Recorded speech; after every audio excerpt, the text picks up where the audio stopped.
Yeah. But of course, as African music continues to gain global influence, the bigger conversation is about ownership, investment, and ensuring that Africa captures lasting value from the culture it exports. Now, let's go on a very short break. When we return, we have another conversation. Don't go anywhere. Stay with us.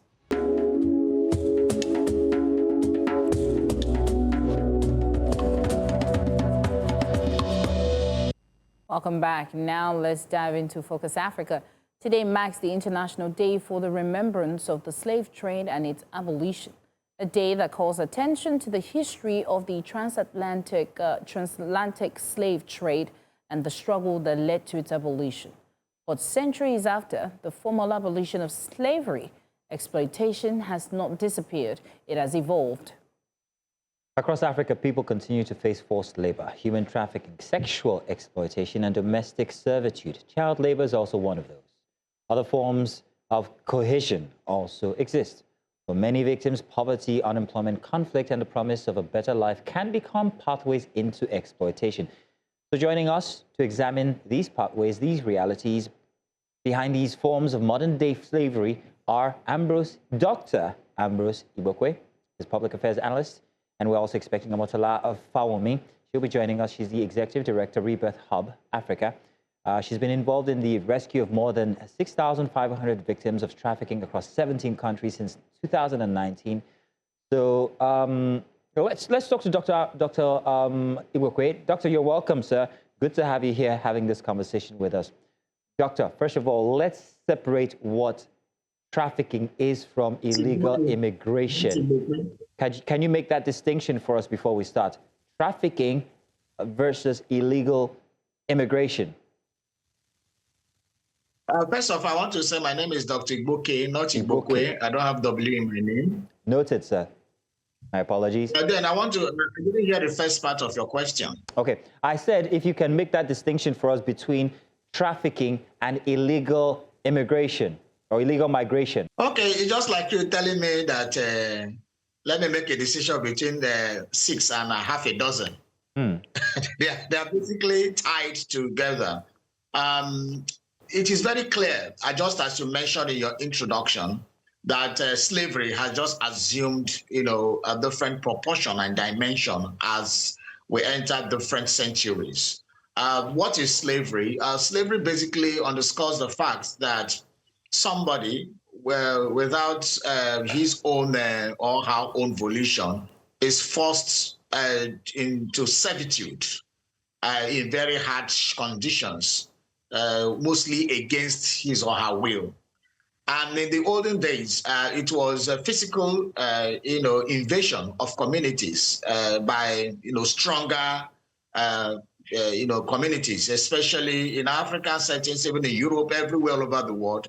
Slavery was an instrument of use for conquering people. So when communities go to war, they take people as slaves to be entrusted into servitude in their own land. Then later, Europe started raiding African countries to work, and America to work in their plantations. That was where it became an international trade. Over the centuries, we have been able to establish slavery in terms of labor slavery. Currently, as you said, we have also entered illegal immigration. Now, the difference between slavery and illegal immigration in its entirety is that illegal immigration is a voluntary slavery, while the other slavery is enforced slavery. As I mentioned earlier, in slavery, you are raided, you are taken out in forceful condition against your own volition into servitude. But illegal immigration is that you volunteered. You left. It is a personal decision that you want to be enslaved. You want to live in a condition where you're a second-class citizen. You want to live in a condition where, because of the economic hardship in your place, you want something better, a better life. So you go into a country without proper documentation. You hide. You do all kinds of cheap labor. You sleep in, very terrible conditions. You are not to be seen. You cannot be seen or you cannot be heard in the community. You move like a ghost. And that is illegal slavery. And anytime you are caught, you are deported. So that is the basic distinction between these two. Thank you very much, Doctor. Well, Dr. Igboke, why do you think these forms of exploitation continue to thrive, of course, particularly in communities affected by poverty, unemployment, conflict, and, limited opportunities? Let me clearly say and state it categorically that my study of human history suggests the fact that societies, no matter how modern is still living in jungle justice. Societies are still built around our animalistic tendencies, even though we have higher intellectual capacity, but it has not removed the bestiality in humanity. Therefore, when I watch animal channels, and see the way animals will leave their children have been attacked by stronger animals like the lions and tigers, oppressing lower animals in strength like kangaroos and the rest, you get into the fact that human society is the same way. It is survival for the strongest, what they say that for the fittest. So you see the biggest countries organizing themselves into cartels to ensure that the lower countries are being manipulated and subjugated. So they develop advanced weapons to make sure that the other countries don't have that kind of advanced weapons, and make sure that they use the weapon to threaten smaller countries into submission. So it has been a kind of, and because of that, there have been poverty, weaponized poverty across African countries. And let us remember that in 1885, in a Berlin, in Germany, the European superpowers sat down around a table in what they call the Berlin Conference. And because they were fighting each other about cutting a slice of Africa, taking over African kingdoms, they came together and said, look, we don't want to fight ourselves anymore. Let us carve out this African continent and divide it among ourselves. So they started dividing. Britain, take Nigeria, take Ghana, take Gambia, take here. Oh, France, you can take Benin Republic, you can take Senegal, you can take this place. And that is why they divided these African kingdoms. Give them a name, a false name that doesn't belong to them. And unfortunately, most of us are still answering the names they gave to us, including Nigeria. And that was what that slavery started. So over the years, even independence they gave to African country were independence in official capacity, but the control of Africa was still there. And that is why Africa, with all its resources, cannot, prosper. And poverty was, has been entrenched in the land.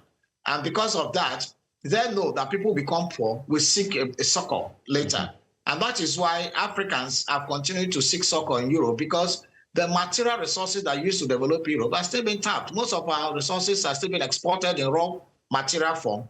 They go there, do additional value addition, and bring it back as a finished products. The same thing, even our fuel, which is the most basic of our natural resources that we are selling, we cannot even refine it locally.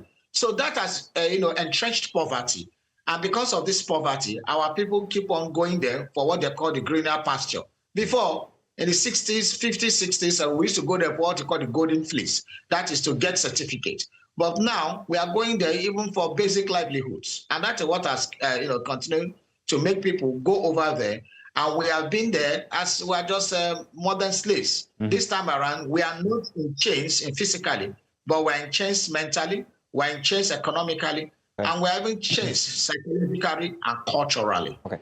Dr. Igboke, please, first of all, Queen, if you would please introduce our next guest. We have our next guest just join us now. Yes, we have Omotola Fawunmi, who's going to join us and tell us about how she has helped rescue victims. Omotola, good morning. Can you hear me? Yes, I can hear you. Good morning. Good morning. You're welcome. From your experience rescuing victims across different countries, what does modern-day slavery actually look like in practice? What are some of the forms of exploitation that you've encountered most frequently? Thank you very much. That's a great question. Good morning, everyone. Good morning. Modern slavery looks like a job offer. It looks like a job opportunity. It looks like an opportunity to travel. Many times, the person who tells you about this opportunity is someone you trust, a community member, a trusted member of clergy, a family member you revere. So many times, a lot of the victims that we've assisted to return safely have heard that information about the job opportunity in the various countries that they were told about from people they trusted, from people they they didn't have any reason to doubt. So I'll give you an example. So one of our very first rescue victims was told by one of her clergies that there was a job opportunity back then in Dubai to be able to teach English. She was a graduate of English language from the University of Ibadan. And she was going to be teaching, she was going to serve as an English tutor in Dubai, teaching someone. I mean, that was the job opportunity. She left Nigeria through an agent. Arriving in Dubai, then she was told, you're not going to Dubai, you're actually going to Oman. Arriving in Oman, she arrived with 50 other girls who apparently were also recruited by the same agency. And a lot of these people were taken to the agency, their passports taken. Some of them had their hair shaved, and then they were distributed to the people who had paid for them. So their families, I'll call them like slave merchants, who had made payments of $10,000, $15,000 to this agency, and these girls were deployed to them. Now, when she was leaving Nigeria, she did not know, and she arrived in Oman. Turns out this was she was going to work as a domestic slave, paid $200 a month, working 18 hours a day. So many times it looks like a job opportunity. It looks like an opportunity for economic advancement. Omotola, I'd like to come in here and talk about the cultural whiplash to the submission that you've just given here, because I've heard this story before. The only difference inside of the one I heard from what it is that you've just told is that there was no cross or international travel involved. And where I'm coming to is that we actually have entrenched cultures that actually sound like slavery, like what you've just explained, like aunties coming over to the village and saying, give me your child, I'll take her to the urban area and I'll make a life for her, only for them to come to these urban areas and then they're, well, put to work. So I wanted to create that distinction that slavery doesn't just happen outside of Nigeria, and also to identify the fact that certain cultures that we have can actually be termed as such. Am I correct or am I wrong? You're very correct. You're very correct. Even though the ones we have dealt with have been international, you're very correct to make that, for that observation. And we have a lot of modern slavery going on in country in addition to the ones happening outside the country. And many times the ones going on in the country, because it looks like, oh, it's communal help, because it looks like, just like you mentioned, an aunt is helping a niece from the village and she's putting her to long hours of work, and nobody is monitoring, nobody is supervising, there is no agency that is regulating even the use of helps or caregivers. So that's a very important conversation that we are not having that is also connected to modern slavery. All right, let's hear about some of the efforts that you have. Dr. Igboke, we're still coming to you, apologies, but wanted to milk some of the information here from Omotola. Omotola, let's talk about some of the instances that you've experienced here and how they were repatriated back to the country. When they do come back, what kind of help do they get? What kind of agencies do they meet with? And what is the frequency of people wanting to return to these circumstances or instances that they put themselves inside? What leads them to even want to return? So, but thank you. That's a great question. Every time we get, most of the victims that we assist to return, many of them contact us through social media, because that's where we also put up word out. And a lot of the information comes through networks of other people who have been rescued. They're the ones who share our numbers, share our contacts.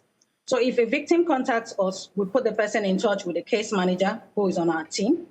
And that case manager works with the victim to find out a lot of information. When they do depart, we have almost 36 questions we have them to answer. And with that information, we can identify their location. We've worked in almost 17 countries.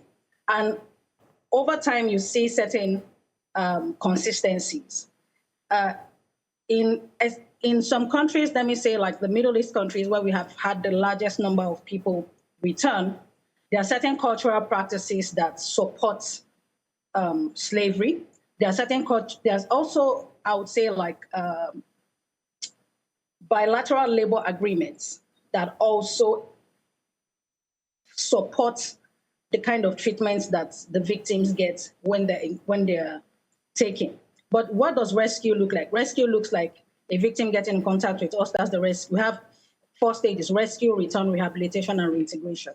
So rescue is contacting us, and we're working through the various ways to get them back home.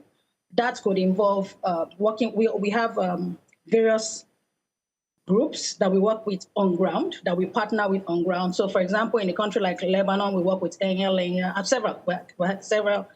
Syria, several, and we work with victims we work with partners on ground to be able to help our victims, at least to get from where they are being enslaved, at least to a halfway home. So from the halfway home, we help work with, if they have medical issues, we work with Médecins Sans Frontières. If we have, resources, maybe they need clothing, they need shelter, we partner with Catholic charities. We have a lot of organizations that we partner with. And in that period, we're trying to help them work with the embassy to get, because they do not have a passport, we're trying to help them get emergency travel documents, emergency travel certificate to be able to return to the country. Upon their return, we have people who receive them, conduct trauma care for them, because a lot of them have been victims, depending on whether it is domestic slavery or sex slavery, they require different treatments. Once they return, we connect them to organizations like the International Organization on Migration that provides wraparound services for victims who return. And over time, over a year or two, you find a lot of victims relatively stabilized.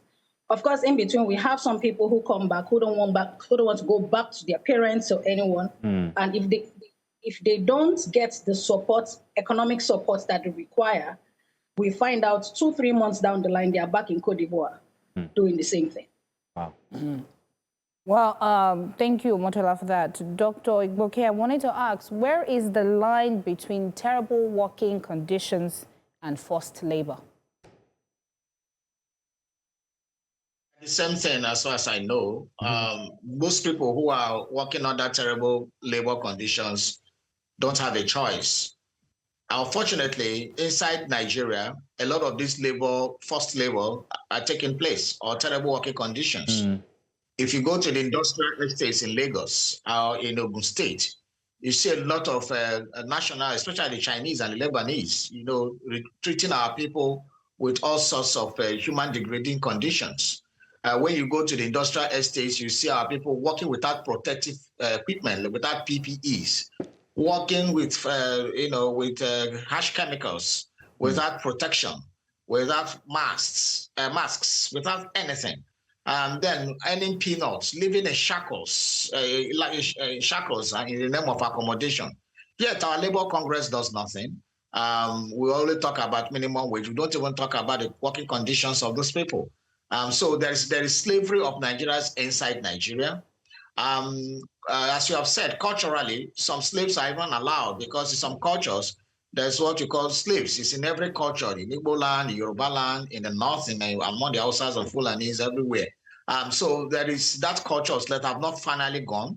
In fact, there are some families that are designated slave lines, that they call them slave progenitors and progenies, all over the time. And there's even the caste, remember the caste system in some other parts of the country too.